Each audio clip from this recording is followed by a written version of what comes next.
আমারে ছাইরা যাইব, আপনি আমারে ছাইরা চলে যাবেন, এটা হলো আপনার ব্যক্তিগত। আমার ব্যক্তিগত আপনার আমি ছাইরা দিব, এটা হলো আমার ব্যক্তিগত।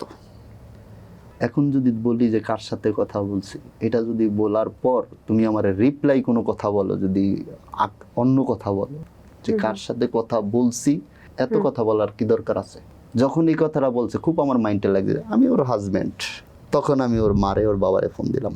ফোন দিয়ে তারে বললাম যে এই কাহিনী, হ্যাঁ আপনার মেয়ে কিন্তু নিয়ে আসেন আমাদের বাড়ির থেকে, এখনই নিয়ে আসবেন। পরবর্তী তো আমার বাড়ির থেকে ও চলে গেল। মানে আপনি যেতে বললেন আর চলে গেল? চলে গেল। থাকতেও চাইনি?